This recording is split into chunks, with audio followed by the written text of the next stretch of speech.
Okay. Yeah. Lady Wolf Pack on a whole nother level.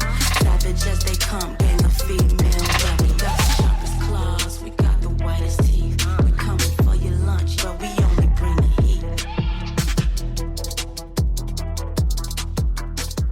Hey y'all, I'm Cassidy, the favorite daughter, obviously. And I'm Kim, her mom, her match, and the real reason she turned out halfway decent. Welcome to Mom's Favorite, the podcast where we laugh, vent, and overshare like it's our full-time job. Yeah. And we're coming straight to you from Austin, Texas, where the queso's hot, the opinions are hotter, and we don't sugarcoat a damn thing. You know, just think of us as Thelma and Louise, but only they're related and they have a podcast instead of a death wish. So go ahead and pour yourself something strong, maybe a margarita, get a little snack. Because here on Mom's Favorite, we got a lot to unpack.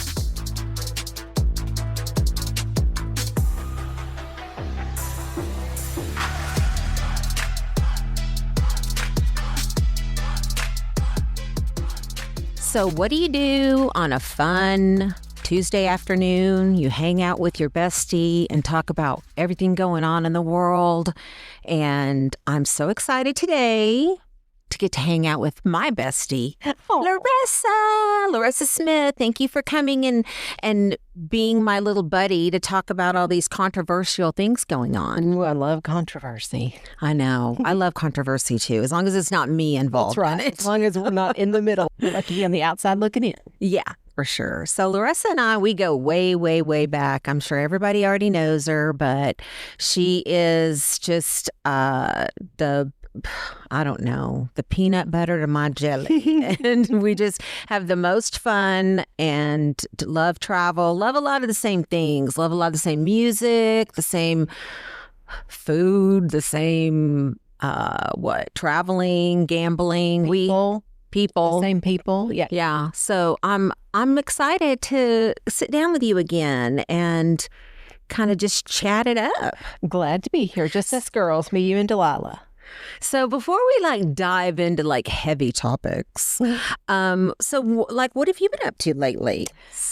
Anything fun? Anything exciting? Snake wrangling. Oh my Snake goodness. wrangling. My first snake near my chickens. It wasn't in the chicken coop, but it was in the shed that I store my chicken supplies in. That was a great morning. How you do. So Sam didn't go into work early that day, so I went running down the driveway to catch him before he left to come get this big 6-foot snake. Oh my goodness. That is scary. So this is a really stupid question because I don't know, but I mean, obviously we have experience with snakes around here too, but can a snake or will a snake eat your chickens? It can. More than likely, they just want the eggs. Okay. Okay. I was and curious. It could kill a chicken. It could definitely kill a chicken. It probably wouldn't eat it, but it would kill one. But I don't want them in there. I thought it might be a teensy bit of a big meal for one snake, but I thought maybe if he was feeding his family or something, I don't know. But anyway, any kind of snakes, even friendly snakes, I know they serve a purpose in our environment, and I do not want to kill any kind of creatures, but I tell you, snakes are scary, huh? They are scary. And it was right next to where I keep my scissors that I opened my chicken feed bag, and I went to reach for my scissors and it was 6 inches away from my hand. And I was like, oh my gosh, it scared me to death. It's just looking at me with its little tongue. Luckily, it was kind of sandwiched between a screen and a window. So I don't think it could have gotten me, but it was just too close for comfort. So yeah, that is definitely a no bueno. That happened at my mom's house one time. I was sitting in my dad's recliner, and I kept hearing this weird noise, just some random noise that didn't belong. And I'm finally looking around and traced it to right outside the window by the chair I was sitting. There was also a giant snake in between the screen and the pane, and it was crawling up in there. I was freaking out. Of course, it was just me and my mom. So what did we do? We called 911. Oh, I probably... we did. We did not mess with anything else. We called 911. Oh my gosh. I sent that picture of the snake to Philip and Chrissy, and I said, you need to show this to Berkeley. And this is why I always tell her to quit going out to the chicken coop barefooted and in La La Land. Like she just runs out there and doesn't really pay attention to her surroundings really. And I'm like, this was just a rat snake. I mean, it could bite her, but it's not really going to hurt her. But I'm sure there's rattlesnakes too. And I just worry she's going to, hop up on one and it's going to surprise her. So they will show her. Yeah. Give her a little bit of fear. Yeah, that's not anything to play with because there's too many really venomous ones out there for sure to be. Rattlesnakes and copperheads, there's a lot of them. So somebody just got bit. Somebody famous just got bit by like a copperhead. I forget who it was. Like some coach's wife or something was like hospitalized and was bitten by a snake. And I was like, I don't want to take any chances. That is, no. I don't even like to go to the snake farm, okay? Snake. And they're in cabinets. They are in cabinets. But when Hayden was younger, that was like if he had a good day at school, we'd have to go to Herpeton. Remember Herpeton? It was over there. Yeah. And, oh my gosh. Every day after school, that's where he wanted to go and just hang out I know. there. Well, he also was owner of snakes and snake owner, snake daddy. Yeah. Well, when I sent him the picture of that snake, he's like, well, catch it. Don't save it for me. I'm like, no, I'm going to save it for you. We did not kill it for people out there. It was a rat snake. So it was, in terms of snakes, it was a good snake. We were trying to rehome it, like move it farther away, but he was fast and we just moved him away from where he was and then he took off. So yeah, he's probably going to go try for some more eggs. That's so crazy. We have our guy over here that comes. That's and true. Mark Nordstrom. Mark Nordstrom. Still well, in our neighborhood, it's Hayden. Oh my God. So they're Hayden like Smith. Hayden. Somebody got Hayden's number. I got to call him. I got a snake over here. Neighbors are always like, send Hayden over. We got some snakes. So. Oh my gosh. Well, I hope he's being very, very careful. He is. I got him. He's not exactly trained. I know he's not. I did give him all the tools like the grabbers. Yeah. Him and Joey went to go find snakes at my neighbor's property the other day. They did not find any, but they were probably a culebra. Yeah. Culebra. Did you know that was snake in Spanish? No. Culebra. I did not know that was snake. I just knew that there was a drink I used to drink. What did they? But it was like a rum and coke with a lime. It was called culebra. Yeah, it was something culebra, and I was like, I don't even like lime, but anyways. That's the only way I know that is because one time at the lake house we had a snake out there, and then the guys came out, and I was telling them, be very careful. There's a snake in that little area there, right? They were telling each other, oh, culebra, culebra, culebra. And then I started saying it a lot to them too. So, and they did wind up finding it was like a what's that other one? Coral snake. Oh, what is that? Red and yellow, kill a fella, and red touch black, friend of Jack. Yeah, well, it was red and yellow, kill a fella for sure. So, well, okay, well, fun. Snake wrangling. We're doing the HOA stuff at my neighborhood. It's always fun. Yeah, I heard all about that, and heard you might be like running for office over there. Maybe I think I might run to be honest. Well, that's what you have to do. You have to go in there and you have to just take over. I know. I'm gonna let other people take over. I will just be there to be. I'm gonna my job would be like secretary of niceness. Like I just think people should be kind to each other. So right, we'll see. And for the most part, that's what we have in our neighborhood. We just have a couple of people that are There's a little not the nicest, probably. A couple of pot stirs, yes, sure. That's life, Yeah. You're never going to make everybody happy. That's for sure. We're not tacos. Isn't that what it says? You're not a taco. You can't make everybody happy. That's good. No kidding. I'm not a taco.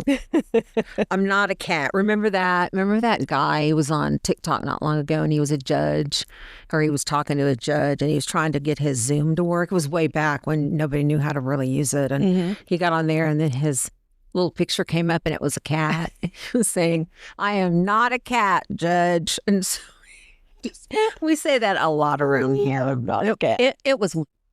That's funny. Not a cat, I promise. And I was not a cat ever. Oh my gosh, that's funny.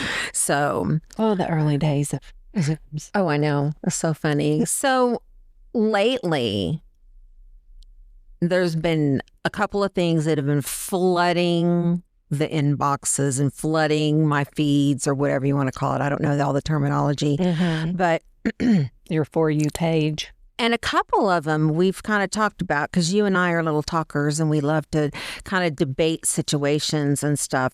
Current affairs. Yeah. And we actually started, we started talking about something and we're like, we should podcast this. I'm like, we should. Anyway, so one of the things is that recent case of that boy that stabbed the other boy, that Karmelo Anthony. I'm going to make sure I get the names right. You probably would be much Karmelo better on Anthony this. and Austin Metcalf Austin Metcalf, yes. was the victim in this case. Yeah, and I think everybody should really pretty much know what that's about, but just in the sense that, you know, there's somebody that doesn't listen to anything or doesn't have social media, sort of what is this about? Right. It happened in Frisco, Texas, which is north of Dallas, and it was a track meet. And I don't know all the specific details, but I guess each team had their own tents, and this Karmelo Anthony kid went to the tent of a different team. And from what I have read is that they had asked him to leave. He did not. There was a shoving match, and Karmelo Anthony pulled out a knife and stabbed Austin Metcalf. And unfortunately, Austin Metcalf did not survive that stabbing. And so he has since been found guilty of murder and sentenced to 35 years in prison at 17. They were both 17. Yeah. The other victims in this case, I guess if you want to call them that, are the other kids that were there and witnessed that. One of those being Austin Metcalf's twin brother, who was holding his twin brother when he died, basically, in his arms. So that is going to live with him forever. And honestly, in a way, I think Karmelo Anthony is a victim of, I don't want to say his circumstance or anything like that, but I don't think that he had the right adults around him after this happened. Mm-hmm. Because just everything, you're seeing, and like, we don't know how much of it is true, but I do know a couple of things that are true, and I don't think that he had some really good adults in his corner to help him through. So. Correct. And I mean, maybe even starting out, even before the incident, maybe he didn't have parents that were, and I'm not judging, I don't know. I'm speculating. Mm-hmm. But somewhere along the line, he got that idea in his head to do something like that. And have a knife with him at a track meet. Yes, exactly. Why? And he pulled that out. When they're saying, that Austin was so much bigger than him, but he did not have a weapon. So, it's really sad, like what goes in his mind. And that's what I think goes in his mind. He was 17. Nothing's going on in his mind. I don't think that he really understood, the full consequences of his actions. I heard that he had said to the cop or whatever, and I don't know if this is true. This is what I've heard, and that the media these days sometimes gets a lot of stuff wrong. That supposedly he said, it's not like he's going to die, which tells me he didn't intend to kill him. So, I don't know. It's really just sad all around. Yeah, agreed 100%. Because I mean, and I look at Karmelo, his little baby face, and even his parents look so young. They look very really young parents, and I feel for them. This is horrible. I couldn't even imagine if my son did something like that, and then had to spend the better part of his life and probably the rest of my life in prison. I mean, I just don't know if I could live with that. And I hate to say this, I would rather be the parent of the victim. I think it would be a harder burden to be the parent of the perpetrator. Yeah, I think you're in a constant prison of that. But maybe not his. I was just going to say that. I was trying to figure out the right kind words to say that. They're not going to listen to this, I'm sure. But. Maybe, none of them have shown any grace or remorse or sadness, whether it was an accident or whether it was on purpose or whatever happened. Mm-hmm. He still did it. Right. 100%. It still happened, and he still took a life. And for somebody to not take responsibility for that, mm-hmm. that is just not right. That's not the right guidance. And I feel like if they were the type of parents that showed remorse, told him to show remorse, and just, said, oh my goodness, Metcalf family, I'm so sorry our son did this, this is not how he was raised, this was an impulse decision, just all these things that are true, they might have been a little bit more lenient on the sentencing. But the fact that there was no remorse from anybody in that family, it seemed like I feel like that played a lot into why he got so many years. Because I honestly, in my personal belief, I think 35 years is excessive for a 17-year-old. Yes, he did take a life, but he's 17. I don't think he really understood, his frontal lobe's not developed, all that stuff. And from what I understand, he was also a good kid, for the most part up until then. He didn't have a big rap sheet and, from a good student, all that stuff. But, maybe he wasn't given the best example of how to handle conflict. I'm not sure. I wish I had more details about what was happening before all of that happened. Like, what was happening to him before he went into that tent? Why did he he went into that tent looking for a fight. There's no doubt in my mind. Because if he wasn't, he would have left when they told him. And he wouldn't even have gone in there because they know that's the other team's tent. These kids are in high school. These aren't preschool kids. They know that's other territory.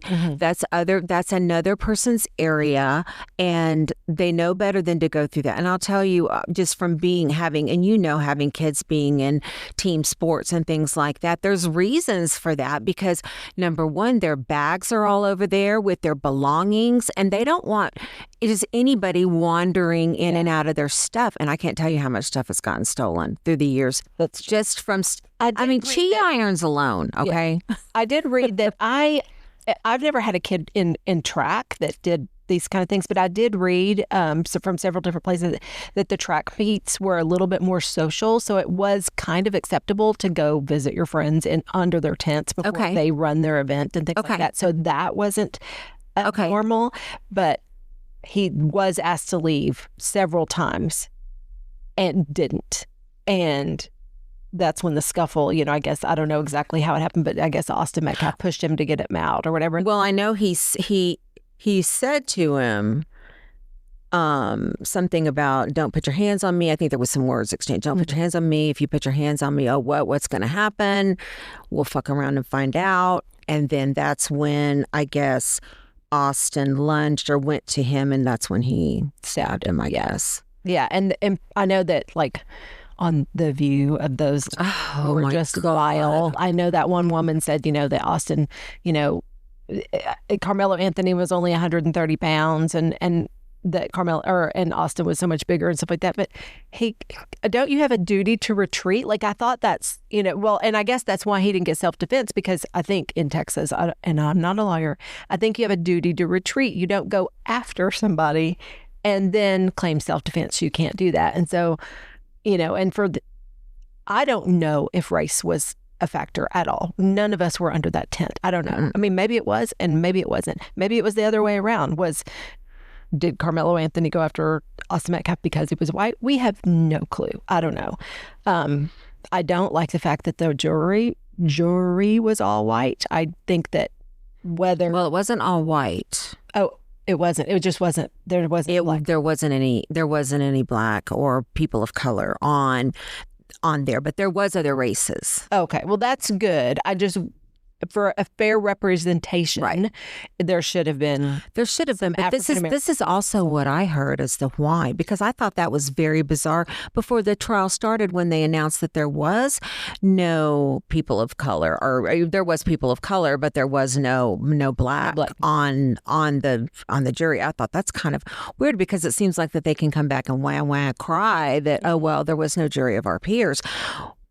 And I heard this, and I don't know if this is exactly true, but I've heard it from a couple of places that there were black alternates and there were people in the jury pool, but they recused themselves because they could not testify or vote against, vote against someone of their same race like that. Yeah, and that could. And I don't know if that's true, but that would be a reason why. Yeah, and that could very well be true. I just think it opens itself up to people making the sentencing and the the jury's outcome being a race issue. But even at the trial, even everyone, there was not a single person, black, white, Chinese, whatever, that testified in his behalf. Everyone said that he went in there and stabbed him unprovoked, and there was no defense for it, and that's why there was no self-defense. Yeah. You know what's really terrible? And so the View, I guess that was yesterday that they talked about it on The View. Well, the father of Austin Metcalf was on Will Cain's show. Did you see that? I saw it today. And he said, and this is what, it broke my heart for Karmelo Anthony, that father said the minute he was found guilty, his whole team, parents and everybody else on his team, left the courtroom and turned in their badges, and they did not show up for sentencing or impact statements. Like, they abandoned him. And as Austin Metcalf's dad said, they abandoned that child. And he even sees that this is a child that killed his child, but he felt bad for him that he was just left to deal with this alone. And that kind of speaks volumes to maybe why he was in the mindset that he was in when it all happened, that maybe his parents had never really been in his corner, Right. This was their, I happened to hear that. I happened to hear that part of that, not the whole thing, but most of it. And it's clear to me that Jeff Metcalf, that's the dad, he tried to go to, what was it, like some sort of a vigil or something, and they ran him off. It was like a press conference. Or press conference, yeah. And they ran him off, and they and I think he's right. They made the whole thing about race, and it wasn't about race, and it's not about race. No. It's about some kid's bad decision, and if it were flipped around, it would be exactly the same thing. Wrong is wrong. I'm sorry. Right. And it's sad because, Austin Metcalf lost his life, and Karmelo Anthony also lost his, just in a different way because of his bad choice. And, people are like, yes, but his parents could still visit him. I don't know that they would. I mean, they have not shown that they are the type that would probably go visit him in prison. Yeah. And I hate to say this, unless there's some kind of a motive for it. Like, is there a book deal that they could get? Because, Karmelo Anthony can't make money on it, but they could. I just feel like they just seem like they're out for the monetary gain of what they can get. Either that or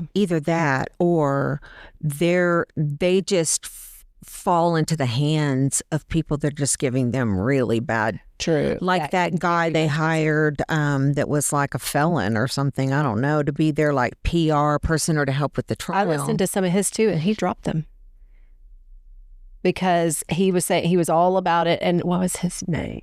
His last Dominique Alexander, I think. Or something like that. I was thinking it was something white. He was the one hired to spin. He's a shaken baby felon. That's what what's his name said on that. This was another guy. His last name was White. I can't remember what it was. Oh, maybe that was his lawyer. I don't know. But this guy was, I don't even, like in the beginning, he was the one, kind of talking to the press and all that good stuff. But at the end, he said, I'm not backing them anymore because they didn't have Karmelo Anthony's best interest at heart, that they were there for a different reason. Really? So, Okay, well, then there's no doubt about it. Yeah. I mean, it was suspicious, the whole buying a house, buying a car, but, yeah. And the whole spending spree. Find any truth to that.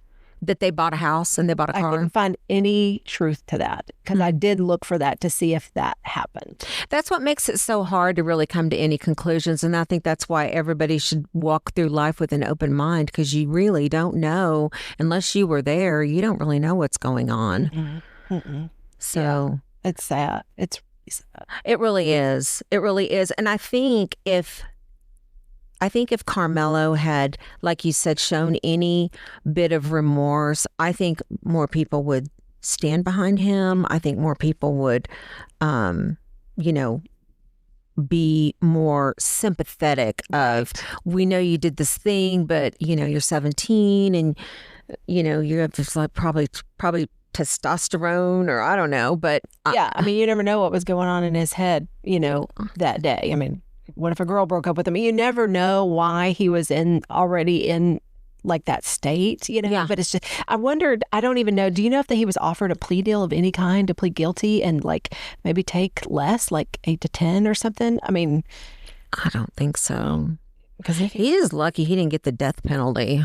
I know. And it's just like, I just keep thinking back that he's 17. And maybe, part of me, it's funny. I think because this has all been in the news, I actually, probably about a week ago, I had the worst dream ever. And it was almost the same sort of scenario, except they were running through the woods or whatever. And it was my kid, my youngest, was the perpetrator. And I saw it happen and I screamed. I mean, I woke up crying, and I was sick all day long from it. Like, it just made me so sick. And I knew in my dream, I knew that he didn't understand the ramifications of what he just did and all that stuff. And so I can just really, like, I can't put myself in his shoes, but I'm just like, that kid just doesn't have a clue what he did. And then, I also kind of know a little bit about the prison system, and he will never be the same. And he is young and slight and handsome, and it is not a place for somebody who's young and slight and handsome. Yeah. He's a small person, and just like, I just worry about what's going to happen to him in prison. Yeah. Is he in Texas? I guess he is. Yeah, he's in Texas. Huntsville or he probably hasn't been moved to his, like, because usually they go to a holding center and then they, assess or whatever and then send him wherever. But, he's going to be in an adult prison, and he is not an adult. Yeah. And I just worry. Yeah, that's it's definitely a sad situation all the way around. It should never have happened. But and I'm guessing he has appeals. I don't know if. Yeah, I think he did. I think he had one appeal already, and they said that he's already done like one appeal based on like his legal inadequate legal representation or whatever. And maybe that's, one of the reasons why they were okay with the jury not having any, black people on there, because they could use that as a basis for an appeal that he didn't have a fair trial or something. I don't know. Yeah. But it wouldn't break my heart if he got a little less time. But 35 years in prison, 20 years in prison, he's still going to come out a totally different person. And 9 times out of 10, it's not going to be a better person. He's not. No. Texas prison systems, and probably all prison systems, they're not really correction systems. They really should rename that. They're just, cages, but they're not in there to correct anyone. They don't teach them anything. They don't, when you get out, if you don't have a family to help support you and get you back on your feet, you're kind of lost to your own devices. So the only thing you can do is kind of fall back on. Well, and you're already cards stacked way against you getting out in all ways, which way and the other. There's just, it's not a system or a way that's set for any kind of success at all, as far as I can see. And, you get out and then you can't get a job. You can't, you can't get a place to live. You can't, there's so much. I mean, I'm sure there's a whole lot to it that I'm not aware of, but as far as like help and whatnot, but it seems, for the most people part, when somebody's been in there for a while, when they get out, the only people that are going to help them is their family. And sometimes not even then. It depends on what they're in there for and if they've been, lifelong, in and out, or other people who have been in prison. And so a lot of them just fall back on that same lifestyle that they did before. Nobody comes out, not nobody, but I mean, obviously there's Dr. Christian Bolden, who that's, he got out and turned his whole life around. But that is rare. Yeah, very rare. But I think, considering how much money is funneled through the prison system, I think that they could revamp that and they could really make a difference in these people's lives. So, I mean, yeah. Because people if they're going to get out, set them up for success so you don't bring them back. Like, that's just, it's awful. And don't leave it to the people here that don't know what we're doing, because I've gone through this. I've had to help somebody that was in prison for 6 years and, and unfortunately it didn't work out right. Yeah, I think with, especially someone who is like Karmelo Anthony's age, where he absolutely could be an upstanding citizen and whatnot, and he doesn't have to be ruined. No, he doesn't have to be. You know, they put in yeah, some work for him and keep him away from, people who would ruin him. yeah, So yeah. Great advice. it's just terrible. So on another note, the Happier note. the other big headline that's been zooming around and popping up is the old Jelly Roll and Bunny. I call him Bunny Roll. The Bunny Roll split up in divorce. It's been all over the media that they're now splitting up. He's filed for divorce, and I mean, I have to say, I was kind of shocked. I was too. I didn't think they would ever get divorced. But now listening to her talk, I'm like, how deep is that romance? Because she's like, oh yeah, he's out dating and I'm happy for him. Like 6 weeks after he files for divorce, I would not be happy for my husband to be out dating again. Like, no. Yeah. Like, it's odd to me. But, I think their relationship is odd. It's been unconventional from the beginning. So, yeah, it's like one of those things that none of it makes any sense. right. Okay.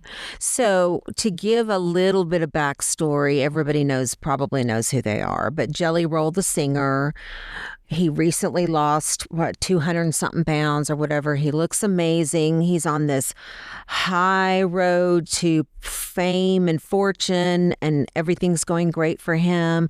And his wife is Bunny XO. She is a sex worker Or and was a sex worker. I don't think she does that anymore, does she? probably not anymore, maybe.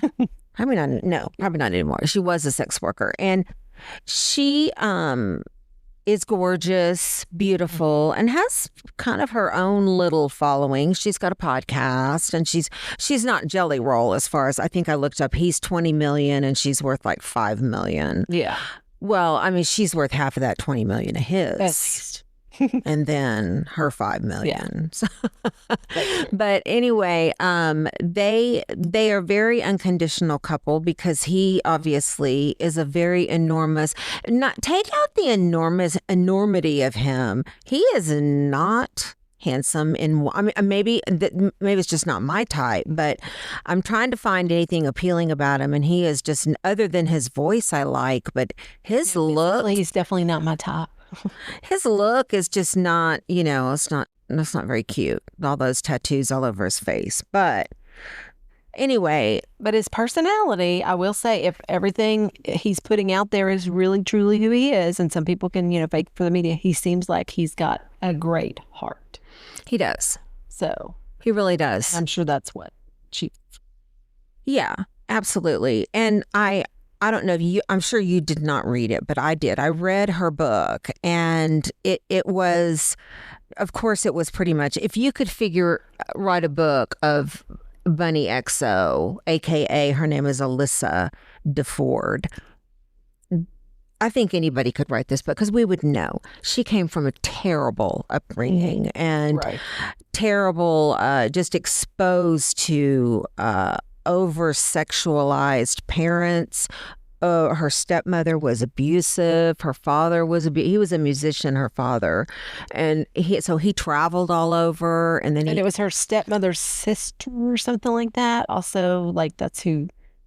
I only got so far into the book, and then I was like, okay, I can't listen to it anymore. But it was her stepmother's sister, I think, who was younger and kind of led her down a pretty bad path too. Yeah, I think there was probably one after another, it sounded like, of people that came in and out of her life that were, and she was also abused by her father. And I mean, anything horrible you can think of happening in your childhood, that was pretty much her life. And even into teen years, and she got into some pretty bad relationships with some kind of seedy, but it seemed like this was in Vegas, and it seemed like they were sort of, maybe not high rollers, but she kind of, I think, knew she didn't want to live in the trash. And so she kind of moved up a class and was seeing, but she got mixed. She was a high-end escort. She was a very high-end escort once, when it was all said and done. And he says,